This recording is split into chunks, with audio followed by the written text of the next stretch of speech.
Okay, let's dive right into this explainer.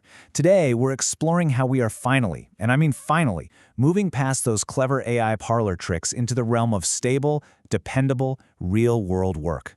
For a long time, we've all been amazed by what these frontier models can do in isolation. But we're unpacking a massive fundamental shift here. We're moving from just having impressive intelligence to achieving what's called operational intelligence, and it's all happening through something called the energetic paradigm. To really get this, we have to start with a central distinction. Look, a model might produce a brilliantly written, totally isolated answer, yet still be completely useless for real work. Why? Because a chatbot is judged one response at a time. It gives you a great answer, and boom, its job is done. But true operational intelligence, that operates very differently. An agent has to maintain its objective across time, through various tools, and by managing memory over a long, continuous sequence of state transitions. It's a completely different standard of reliability. It's the difference between a sprint and a marathon. An agent's workflow is a complex, multi-step sequence. It has to interpret the objective, identify constraints, form a plan, the whole shebang. It selects tools, executes actions, observes the results, and updates its state. And crucially, it also has to detect errors, correct its path, and decide exactly when to stop. The system has to hold on to its goal across a long horizon. But here is the catch. Every single one of those transitions introduces a brand new opportunity for drift. It's literally a new chance at every step for the AI to completely lose the plot. Think about this error propagation chain. A tiny mistake early on, say a wrong assumption, snowballs. It becomes a false premise, which then guides a weak retrieval, leading to a faulty plan, an incorrect tool action, and finally, contaminated memory. And because later reasoning treats that early error as absolute fact, the final output might appear super coherent and polished. But structurally, the entire execution process was unstable and invalid from the start. So how do we fix this? The crucial point is that next-generation systems address this instability through the energetic paradigm, or EP for short. Now, EP isn't just some decorative safety label they slap on at the end. It actually gives the system a disciplined internal architecture.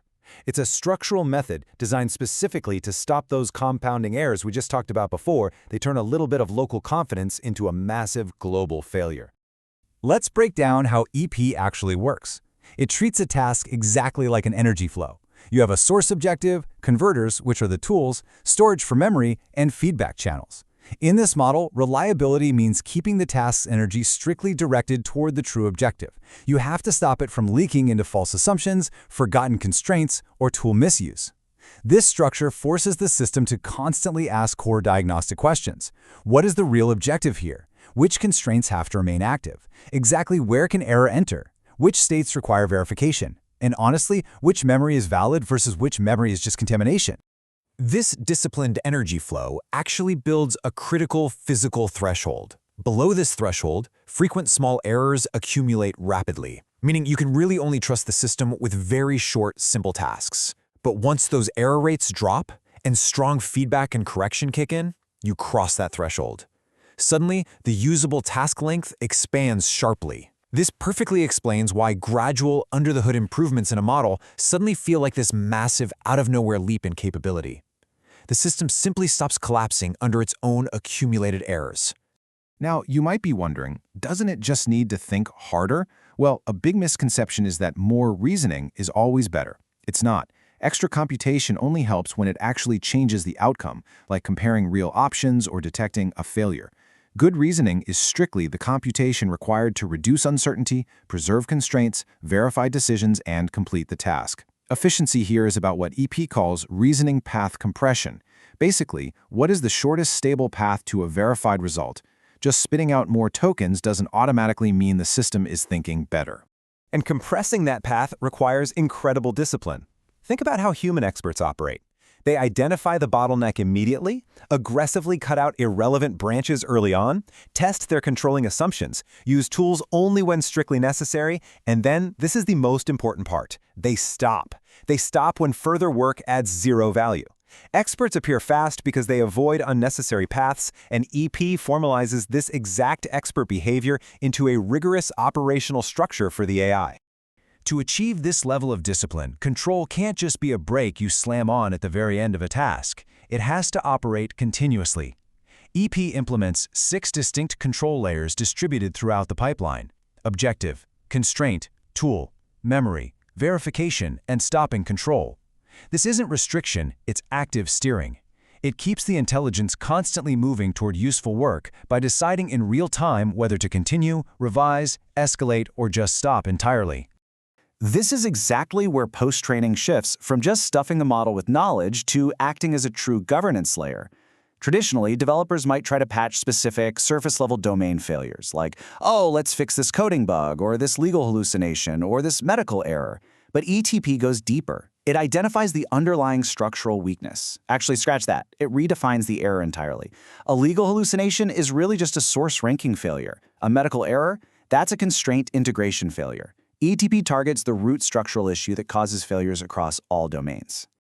But to train this effectively, we hit a massive wall with traditional reinforcement learning. The fundamental problem is this: final outcomes in long workflows do not reveal which specific step caused the success or the failure. If an AI executes a 50-step task and fails at the very end, giving it a simple pass/fail grade is terrible feedback. The model has absolutely no idea if it made a bad assumption at step 2 or a bad tool choice at step 45. EP solves this huge credit assignment problem by breaking the workflow down into distinct stages. Instead of just judging the final result, it provides stage-level causal feedback. Was the task framed and decomposed correctly? Were assumptions made explicit? Were constraints preserved? Did it make the right path correction? This ensures the model learns exactly which specific tool choice or which pivot actually led to the final victory. Getting this causal feedback right also prevents something incredibly dangerous: the proxy trap. It is absolutely vital to separate the real objective, what actually matters in the real world, from a proxy measurement, which is just a simplified metric or a simulation score. Without EP, a system will totally reward hack. It will optimize its behavior to get a high score on the proxy metric while completely failing the real-world objective. EP keeps these visibly separate so we can detect when the metrics are improving, but the actual outcomes are getting worse.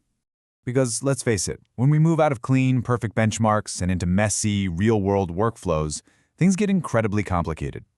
Real work involves unclear goals, hidden stakeholders, incomplete data, and wildly conflicting constraints. So the system has to actively ask critical questions before committing to an action. What truly matters here? Who bears the cost if the model is wrong? What failures might stay totally invisible until it's too late? And which metrics are actively misleading us? This is exactly why training purely in simulations can be such a trap. Simulated sandboxes completely remove friction and hide edge cases. To combat this, EP requires a strict transfer audit before a model ever moves to reality. It forces the system to identify what the simulation left out: removed costs, hidden stakeholders, missing delays, or invisible failure modes. This is absolutely crucial to ensure the model doesn't become operationally naive by trusting an environment that has zero real-world consequences. Ultimately, when we talk about real-world consequences, we have to talk about embodiment. Intention leads to a physical action, which inevitably meets resistance, friction, delay, or cost. That resistance provides vital feedback, leading to a correction. Embodiment brings the return of real cost. It treats physical resistance, like gravity or time delays, as essential information for the learning loop. That is how you create truly stable intelligence. So let's bring it all together. This right here is the complete operational intelligence system. It combines raw model capability with efficient reasoning, continuous control, clean memory, and causal feedback to finally produce stable, real-world work. Scaling up models? Yes, that supplies the raw power. But as we've seen throughout this explainer, it is the EB structure that shapes that wild flow of power into an engine we can actually rely on. So, the final provocative question we are left with is this. Now that we have a disciplined architecture to structurally suppress errors before they compound, once an AI system can reliably control its own energy flow across long, messy, unpredictable workflows, what critical real-world tasks will we finally trust it to run? What boundaries will operational intelligence push next? I hope this explainer helped clarify the mechanics behind this massive shift. Thanks for joining me, keep questioning, and keep learning.